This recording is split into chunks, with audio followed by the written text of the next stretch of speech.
오늘은 역다 11장 1절에서 4절의 말씀을 보면서 어디를 볼 것인가에 대해서 말씀드리겠습니다. 르호보암이 예루살렘에 이르러 유다와 베냐민 족속을 모으니 택한 용사가 18만이라 이스라엘과 싸워 나라를 회복하려 하여 르호보암에게 돌리려 하더니 여호와의 말씀이 하나님의 사람 스마에게 임하여 가라사대 솔로몬의 아들 유다왕 르호보암과 유다와 베냐민의 이스라엘 무리에게 구하여 이르기를 여호와의 말씀이 너희는 올라가지 말라. 너희 형제와 싸우지 말고 각기 집으로 돌아가라. 이 일이 내게로 말미암아 난 것이라 하셨다 하라 하신지라. 저희가 여호와의 말씀을 듣고 돌아가고 여로보암을 치러 가지 아니하였더라. 본문 말씀입니다. 솔로몬의 실족에 대해서 하나님은 말씀하시기를 내 아비 다윗을 위하여 내 세대는 나라를 빼앗아 너희 신복에 주는 일을 하지 않지만 내 아들의 손에서 빼앗으리라. 내가 이 나라를 다 빼앗지 아니하고 나의 종 다윗과 나의 편 이스라엘을 위하여 한 지파를 내 아들에게 주리라 하셨더라. 이런 배경을 가지고 왕이 되었습니다. 르호보암은 왕권을 얻으러 갔다가 자신의 호위대장 하도람만 죽이고 와서 전쟁을 준비하다가 선지자 스마의 말을 듣고 전쟁을 하지 않게 된 것입니다. 이 장면을 읽다가 르호보암의 입장에서 참 억울하다는 생각이 들었습니다.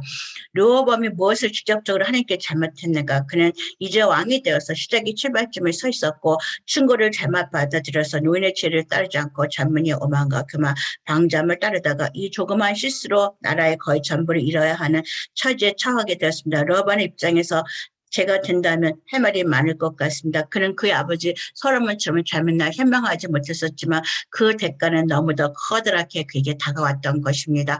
르호보암의 입장에서 정말 하나님 앞에 할 말이 없었을까요? 우리는 모든 말들을 하나님 앞에 제가 무엇을 그렇게 잘못했느냐고 한 번의 실수를 이렇게 많은 것을 잃어버려야 되느냐라고 말하게 될 것입니다. 인간이라면. 그러나 2, 3일 동안 르호보암의 입장에서 강변하고 있을 때 사울의 집안에 대한 하나님의 심판에 대한 생각이 미쳤습니다. 이번에는 죄지은 자녀를 준 하나님의 입장에서 생각하게 되었습니다. 과연 하나님은 솔로몬의 집에 대해 그보다 솔로몬의 그 죄에 대해 그보다 못한 죄를 진 사울의 집안처럼 심판해야 하는가? 그렇다면 르호보암은 생명도 안정했었고 남은 두 부족의 왕도 되지 못하는 심판이 있어야 됩니다. 사울왕의 집안은 어떻게 되었을까? 거의 멸종에 갖고 왔습니다. 요나단의 아들 하나만 구했고 나중에는 딸과 또 사울왕의 호응이 났던 아들도 또 죽여야 되는 그런 일이 생겼습니다. 거의 멸족한 상태인데 아직도 하나님은 다윗에게 자비를 베푸셔서 솔로몬의 죄에 대해서 르호보암에게 그래도 두 부족과 왕권을 유지하도록 했습니다. 과연 어느 쪽을 볼 것인가 하는 생각이 들었습니다. 어느 쪽에 섰건가 하는 질문이 생기면서 나의 신앙은 하나님을 보는 나의 기본적인 눈은 생각은 저의 이성적인 눈, 관념적인 눈이 아니라 겉레벨, 뱃속 깊이 있는 본질에서 보는 눈이 어디인가 하는 생각이 들었습니다. 르호보암 입장에서 강변하고 억울하다고 말할 것인가 아니면 르호보암 입장에 서서 네 하나님 감사합니다. 이거라도 주셔서 하나님의 은혜입니다라고 말할 것인가 제 입장에서 가장 밑바닥에 있는 것이 무엇인지에 대해서 다시 한번 생각해 보게 되었습니다. 탈무드의 이야기가 있습니다. 선지자가 제자와 함께 어느 동네를 가다가 가난한 집안에 들어가서 하룻밤을 식사를 공양받았습니다. 그리고 식사를 받을 적에 그 집안에 송아지 하나가 죽었습니다. 그래서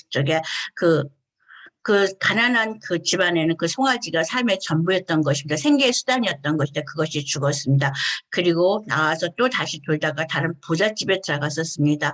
그 부자는 돈은 많고 탐욕하고 선지자 그래서 그냥 무엇인가를 도움을 바라볼까 해서 하룻밤을 또 공양받았습니다. 식사를 받고 잘 자고 일어났습니다.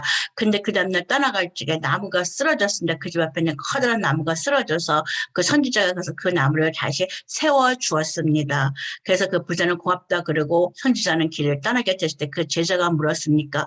어떻게 부자한테는 나무를 도로 세워주시고 가난한 그 집안에서 송아지가 죽는 거에 대해서는 살려주시지 않았습니까? 라고 말했을 적에 그 선지자가 말했습니다. 사실 그 집안은 오늘 사람이 죽을 수였었다라고 그런데 송아지가 대신 죽는 것으로서 끝냈다라고 또 그 부자의 집안에는 그 나무가 무너진 그 밑바닥에는 금 덩어리가 있었었다고 근데 부자가 그것을 키워내고 더 많은 부자가 되는 것을 탐욕스러운 것을 보기 싫어서 그 부자한테 그 소나무를 다시 세워준 거라고 우리는 보여지는 것만 보고 말하게 됩니다. 그러나 보여지지 않은 뒷 배경을 볼 적에는 우리는 또 다른 것들을 생각하게 되고 하나님의 은혜에 대해서 다시 보게 될 것입니다. 보여지는 것으로서 하나님의 섭리를 본다면 성경 말씀의 많은 부분들이 이해되지 않고 화나고 억울하고 그럴 것입니다. 우리의 삶도 화나고 억울하고 그럴 것입니다. 이렇게 노력하고 살았는데 여기까지 왔는데 지금 받은 것은 이것밖에 없습니까? 라고 말하는 경우가 종종 있을 것입니다.